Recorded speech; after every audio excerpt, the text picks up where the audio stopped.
Olá pessoal, Eric DK, analista político, falando aqui direto de Brasília, falando aqui de frente para a porta da Câmara dos Deputados.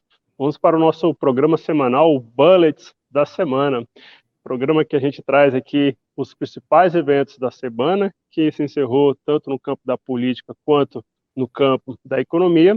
E no segundo momento, a gente também faz projeções para essa semana que vai começar.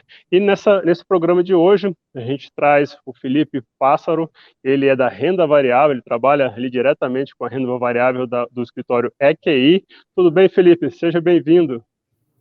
Tudo ótimo. Obrigado, Eric, pelo convite. É um prazer estar aqui com vocês. Legal. E Felipe, antes da gente começar, para explorar um pouco aí dos seus bullets, que aconteceu nessa última semana, que foram bastante coisa, né? Teve muitos eventos aí dentro do campo da política e também do mercado financeiro. Explica para a gente, fala um pouquinho mais de você, onde é que você está e um pouco aí do seu background. Claro. Bom, sou Felipe, já com quase 20 anos de experiência no mercado. Atualmente sou sócio e gestor aqui de renda variável dentro da EQI Asset. Tive passagem principalmente pelo JP Morgan por quase 10 anos, onde era gestor de mercados emergentes, com foco nos ativos de América Latina. Nesses últimos 4 anos, regressei ao Brasil, onde tenho me dedicado mais aos ativos de Brasil e Latam. Legal. O Felipão não disse, mas ele passou boa parte dessa trajetória da carreira dele lá fora, em Nova York e Londres. Então é um cara que tem uma visão aqui do Brasil, mas também muito conhecimento lá fora. E vamos explorar então, Felipe, esses seus conhecimentos. Qual é o seu primeiro bullet com relação a essa última semana que se encerrou? Claro, acho que um dos principais notícias, né, dessa última semana foi a situação da consultora chinesa, né, a Evergrande, que ela tem basicamente aproximadamente um passivo de quase 300 bilhões de dólares, né, então corresponde a quase 20% de toda a dívida do setor de real estate na China, né. Ela vem passando já por dificuldades de liquidez desde as medidas aprovadas pelo governo chinês ali em meados de abril, né, finalzinho de abril, começo de maio, onde o governo chinês não permitiu mais que as consultoras e as empresas muito alavancadas conseguissem rolar a sua dívida, né? Essa notícia é muito importante, principalmente no caso de Brasil, por conta do impacto em commodities, né? Então, com essa perspectiva pior no sentido de crescimento da companhia, a gente acompanhou uma queda bem forte, né, de minério que chegou a bater acima de $200. Hoje a gente já vê ele negociado na casa ali de $110 por tonelada. Então, a gente continua observando de perto essa situação da companhia. A gente acredita que a maior probabilidade é que o governo chinês mantenha ainda restrições duras com essas empresas, tá? Então, a gente não espera uma ajuda de imediato, algum bailout para a companhia. Então, a gente imagina, assim, que o governo chinês ele vai preferir reduzir o crescimento chinês do que continuar fomentando as empresas alavancadas. E por que isso, Felipe? E o porquê disso? E também, e que pé que ficou? Porque eu sei que nessa última semana tinha uma expectativa muito grande de um posicionamento por parte do governo chinês. Houve algum sinal por parte deles? E qual a expectativa aí com relação a isso? Claro, ótima pergunta. Na verdade, essa semana a gente acompanhou que a empresa ela iria pagar, né, os bondes, né, locais, né, ela ainda manteria em default ainda provavelmente os bondes offshore, mas os bondes locais ela arcaria com juros, né, dessa semana. E o governo ele continua injetando de dinheiro na economia no mesmo ritmo, né? Então não houve nada de extraordinário vindo do governo, e o principal motivo que a gente acredita que a ideia do governo é de justamente procurar desinflar, né, essa bolha de real estate, né, de preços de imobiliários na China, muito por conta dessa nova meta do governo da China Verde até 2060. Né? Então, eles têm forçado muito essa redução de capacidade de produção de insumos que são muito produtores de carbono, né? Então, por exemplo, o aço, eles têm cortado bastante essa capacidade, assim como no caso de real estate, eles também têm focado bastante tanto para reduzir preço imobiliário, tanto também para reduzir emissão de carbono. E é importante notar também que tudo tem um pouco também de político, né? Os principais rivais políticos do Xi se encontram nesses estados mais poluentes. Então, um dos motivos também que fortalece essa bandeira, né, do presidente chinês de conter novas emissões de carbono é justamente o lado político também para ele ganhar mais pesos nesses estados rivais dele. Filipão, você colocou que nessa questão do real estate, essa primeira peça com relação à Evergrande, os investidores têm que ficar atentos a um possível desencadeamento e surgimento de novos sinais de possíveis default, e aí traduzindo para a turma, default é o calote aqui no dia a dia nosso. Existe a possibilidade, depois que teve essa chacoalhada, depois que teve essa sinalização da Evergrande, subiu no radar aí dos investidores outros setores, além do real estate, que é o setor de construção de imóveis? Eu acho que sim, eu acho que o risco é importante, porém a probabilidade de um risco sistêmico ainda continua baixa. A gente entende que é uma bandeira do governo de realmente desinflar essa bolha, porém o governo chinês tem sido especialista em manter riscos sistêmicos controlados, né? A gente passou por um risco bem grande ali por volta de 2015, né? Quando justamente teve a mega desvalorização da moeda chinesa, e desde então o governo ele vem medindo a economia na mão, como a gente fala, muito bem, né? A economia que conseguiu desacelerar de um pace de quase 10% para uma faixa de 5%, 6%, e mesmo assim sem criar grandes distorções, né? Então, a gente acredita que risco sistêmico é um pouco menor do que uma quebra específica, né, da Evergrande. A gente tem acompanhado de perto os bancos chineses também, tá? A gente, dado o meu histórico até cobrindo mercados emergentes, eu ainda mantenho bons contatos ainda na Ásia, né? O resto do time aqui também é bem especialista em mercados emergentes. A gente vem mantendo contatos bem diretos com eles, e eles também continuam com essa mesma cabeça, né? Acho que risco sistêmico a probabilidade é um pouco menor. Eu acho que essa informação é uma peça-chave para a nossa conversa, porque sempre quando se abala uma grande empresa, a pergunta seguinte é: ixi, será que vai ter um efeito em cadeia? E o Felipe bem explicou para a gente que neste momento, agora no curto prazo, não é a expectativa dos investidores. Muito bom, Felipe. Vamos então para o seu segundo bullet dessa última semana que se encerrou.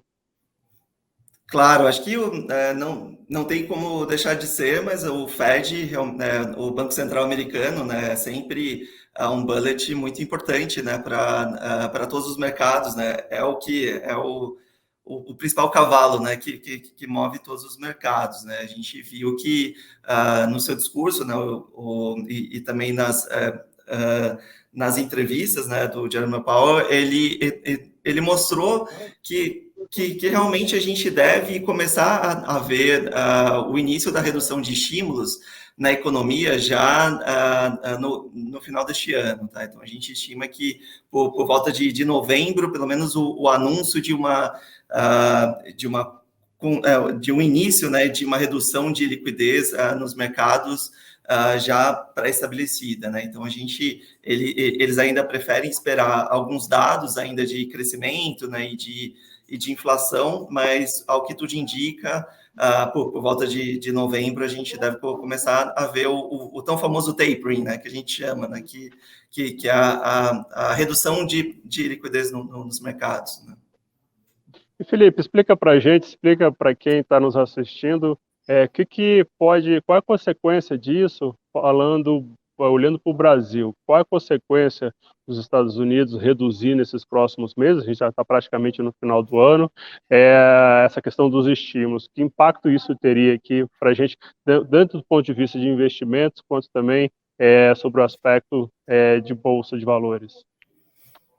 Claro, essa redução de liquidez, na verdade, ela tem um impacto direto em todos os ativos de riscos, tá? Então, à medida que você reduz essa liquidez, ele beneficia o investidor a procurar ativos com menos risco e que vão te trazer um retorno interessante, né? Então, é por isso que a gente viu ao longo dessa semana as taxas de juros americanas longas abrindo, né? Então, mostra que o investidor volta a retirar o seu investimento de fora dos Estados Unidos, voltando para os Estados Unidos e não só de dentro de outros países, mas também dentro dos Estados Unidos, ele buscando ativos com menos risco, né? Então, ele volta para a renda fixa, né? Ele reduz a sua exposição em bolsa. Então, o impacto direto em Brasil seria um cenário onde o dólar ele fica mais fortalecido contra a moeda, contra o real, né? E contra todos os outros e contra todas as outras moedas de mercados emergentes. Assim como também o incentivo do investidor a aplicar em bolsa também é um pouco mais reduzido. Então, a gente deve ter uma redução de investimentos de gringos no Brasil por conta dessa redução de liquidez.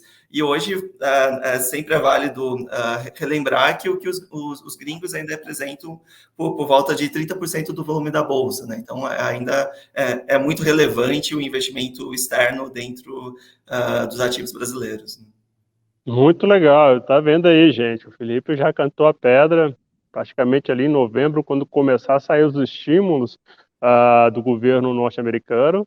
Um dos reflexos é a alta do dólar aqui no país, viu? Então, assim, além do risco país que a gente vê aqui, a contaminação da política, tem o fator exterior também, que, como o próprio Felipe colocou, pode ter impacto aí na moeda norte-americana. Muito bom, Felipe.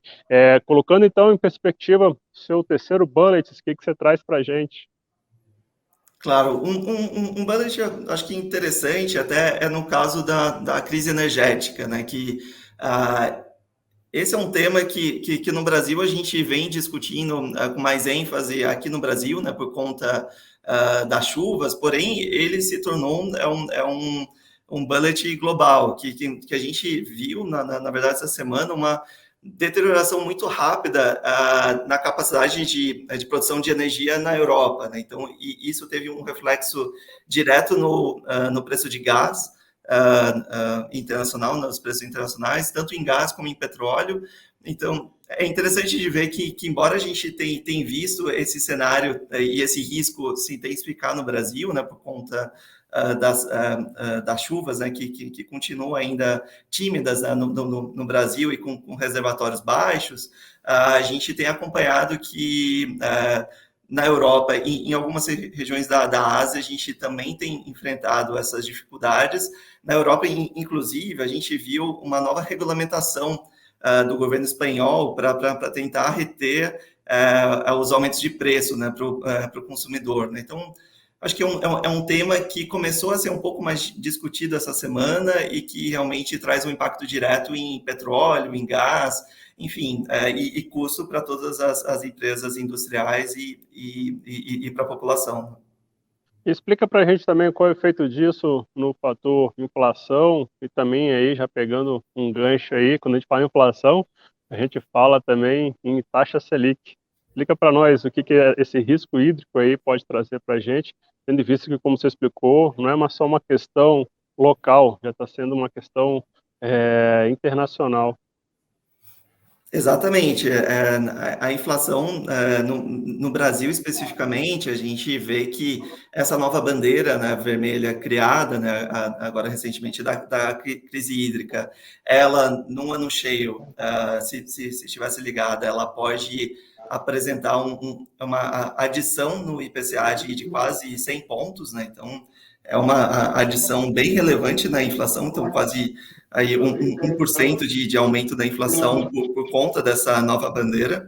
Então, é realmente um tema muito relevante para o Brasil, né? Porque você acaba trazendo um cenário muito grande de estagflação, né? Que a gente chama, né? Que você reduz o crescimento, né? Por conta de aumento de preço, você aumenta a inflação, você reduz o poder de compra, então você traz a economia para um cenário bem ruim, tanto para o investidor, quanto, obviamente, para todos os empresários e para a população.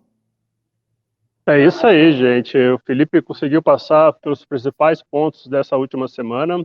Eu vou então entrar com as questões políticas, porque essa última semana também teve muita coisa acontecendo aqui dentro do Congresso. E o meu primeiro bullet, Felipe, é com relação ao início das prévias que teve com relação ao PSDB. É uma questão que está externa ao Congresso, mas é uma questão que já começa a conversar aí com terceira via e, logicamente, quando a gente antecipa debates eleitorais, isso aqui tem impacto aqui também no dia a dia das votações. Mas o fato é que o PSDB iniciou as prévias, tem ali 4 candidatos, mas os 2 principais candidatos é o governador de São Paulo, João Dória, e o governador do Rio Grande do Sul, Eduardo Leite. Na minha opinião, o Dória deve vencer essa disputa.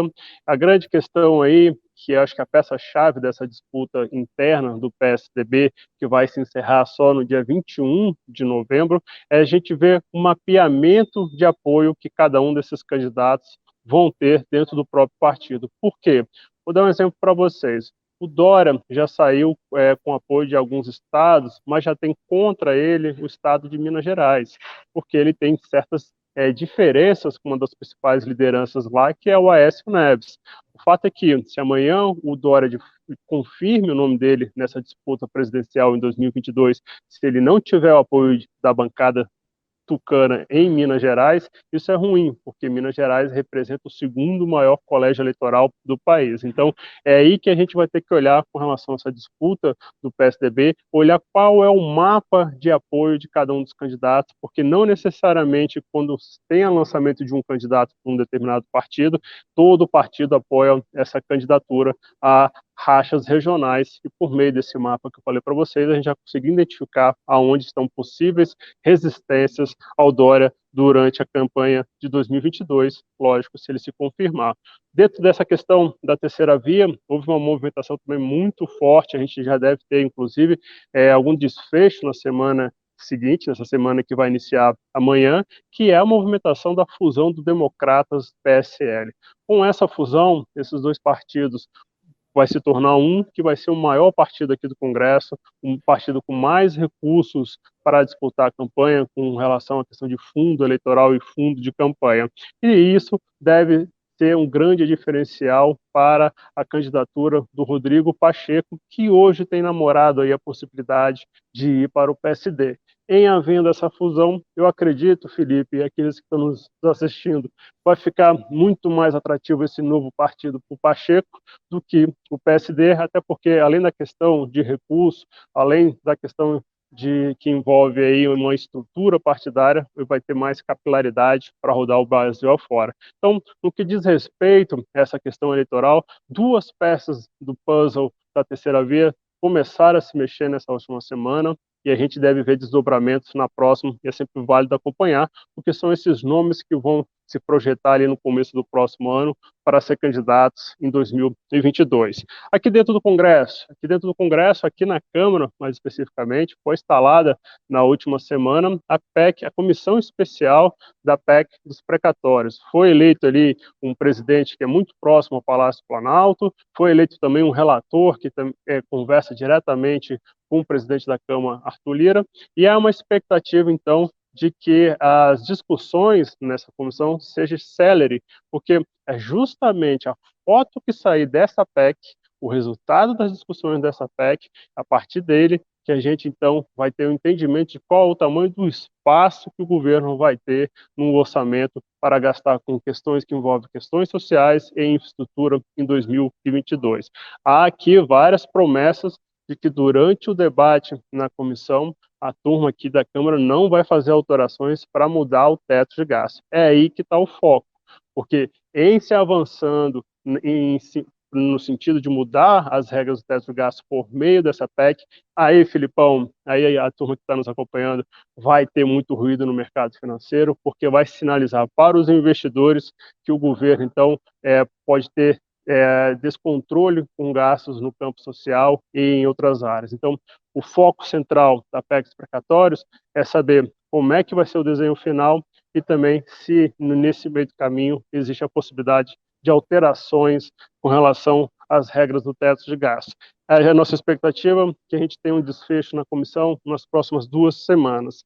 Um outro ponto importante também foi a questão da reforma administrativa. Na quinta-feira, ela passou pela comissão especial e também aqui da Câmara e foi para o plenário da Casa. A expectativa, então, que nessa semana que comece a reforma administrativa seja concluída, as discussões sejam concluídas aqui na Câmara, depois ela vai para o Senado. Para o investidor, ele está olhando o tema, de certa forma, lateralmente, porque essa é uma reforma que não vai ter impacto no curto e no médio prazo. A reforma administrativa só tem impacto fiscal no longo prazo.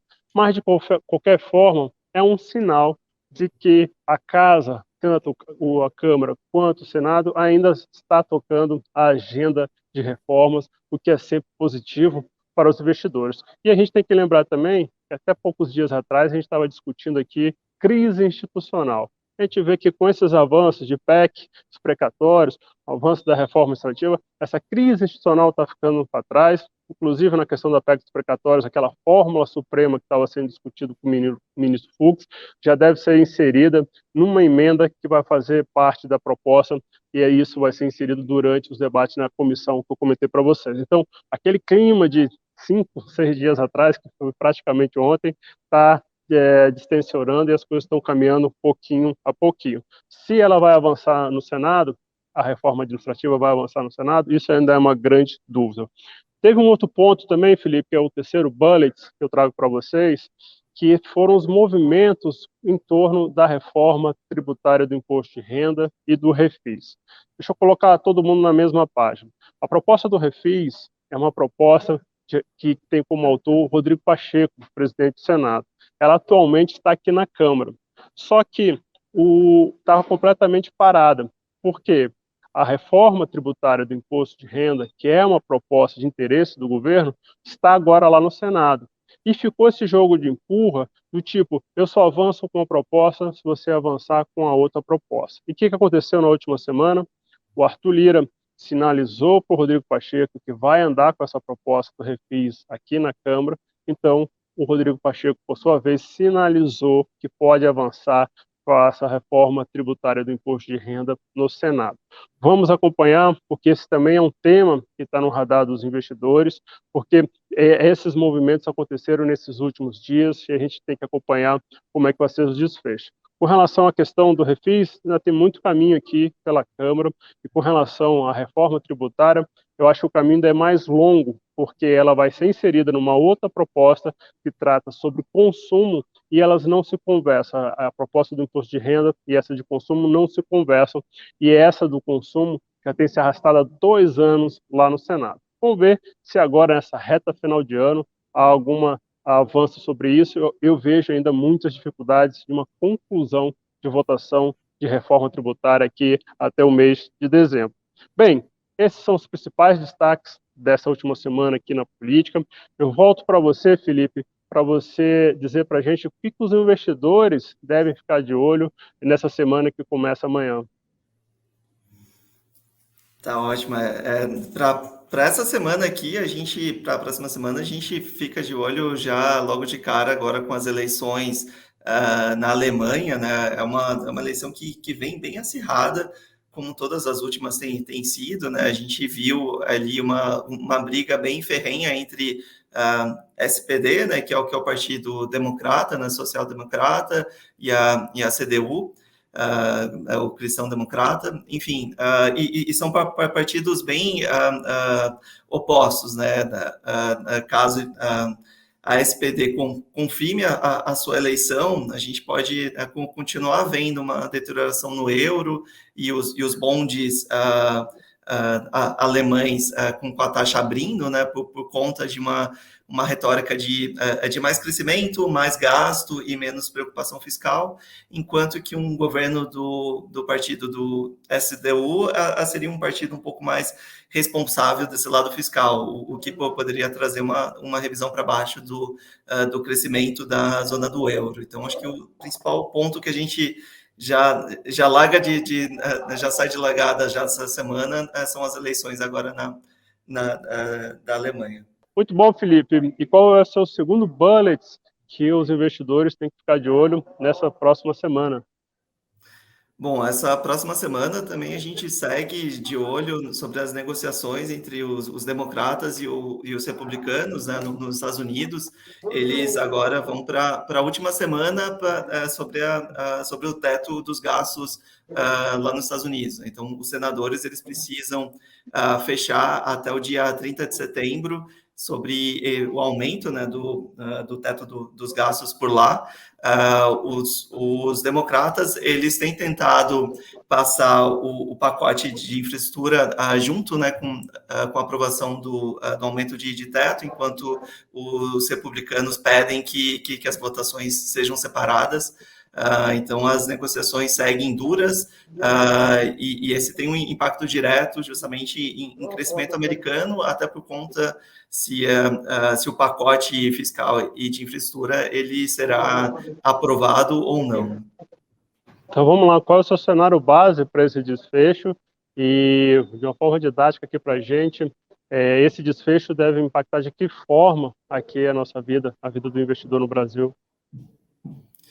O nosso cenário base é que eles consigam realmente passar a aprovação do aumento do teto de gastos, tá? Então, a gente não imagina que teremos um cenário onde o governo ele vai ficar impossibilitado de novos gastos, tá? Então, o que a gente chama de shutdown, né, no governo americano. Então, a gente estima que sim, os democratas irão ceder às pressões dos republicanos para conseguirem a aprovação do teto dos gastos, porém, a probabilidade de passar o pacote de infraestrutura agora, nessa semana, fica um pouco mais difícil, tá? Então, a gente acha que o impacto direto em preços de commodities, por exemplo, de siderurgia e cimento, talvez tenha uma semana um pouco mais turbulentas, enquanto para crescimento como todos os Estados Unidos deve ser pouco alterado. Legal. E aqui da política aqui de Brasília, mais especificamente do Congresso, a gente vai ter que ver então o desdobramento dessa votação da reforma administrativa aqui no plenário da Câmara. Tem a questão da PEC, dos precatórios, que, como eu falei para vocês, iniciaram as discussões ali na comissão. E tem um outro ponto-chave, que vocês também devem ficar atentos, que é a questão da desoneração da folha. Semana passada, aqui na Câmara, avançou a proposta da desoneração para 17 setores, mas tem uma peça-chave aí que é o seguinte: essa desoneração foi apresentada sem nenhuma compensação. Foi o impacto da desoneração para esses 17 setores de cerca de 10 bilhões, mas não houve uma compensação. Da onde veio o recurso para compensar isso? E aí o governo acendeu o sinal de alerta e para saber então como é que ia ser feita essa compensação, as conversas se iniciaram na última quinta-feira, devem se prolongar nessa semana que começam, e a grande questão que está aí é que toda vez que se falou em compensação para a desoneração da folha, sempre foi colocado na mesa pelo ministro Paulo Guedes aquela questão da recriação de uma CPMF. Hoje, voltou-se a se falar na recriação de uma CPMF com outros moldes, com uma outra cara, mas é isso que está hoje na questão central aí da desoneração, porque para haver desoneração, é preciso ter essa compensação. A gente vai ter que ver, então, como é que vão ser esses próximos passos. Já tem reunião prevista com o ministro Paulo Guedes e integrantes da Câmara nesses próximos dias, e eu acho que esse é um ponto sensível, porque se avançar a proposta da desoneração sem a compensação, isso também vai ser um mau sinal para o investidor, porque é mais 10 bi que vai para um orçamento que já está bastante comprimido aí pelas questões que envolvem gastos com recursos sociais, gastos com questões que envolvem infraestrutura, entre outros. Então, essa é uma peça-chave da próxima semana. Somada a isso, essa questão que eu falei para vocês da reforma legislativa, da PEC dos precatórios, é isso que a gente, então, vai estar acompanhando. E, logicamente, ver se esses primeiros movimentos do refis e também da reforma tributária, se eles vão ter algum fruto ou se foi só mais um aceno ali de uma casa para outra e acaba que, às vezes, simplesmente o aceno não se resolve. Bem, gente, esses são os destaques da última semana, essas são as projeções da próxima semana no campo da política, no campo da economia. Felipe, obrigado demais por estar com a gente nessa última meia hora, para a gente poder explorar um pouco aí de seus conhecimentos locais e internacionais. E abro aqui para você para as considerações finais. Muito obrigado, Eric. É um prazer aqui estar presente aí com vocês. Sempre estamos à disposição para conversar com todos. Muito obrigado pelo tempo. Obrigado, turma. Desejo a vocês um bom dia, um bom domingo, uma boa semana e bons negócios.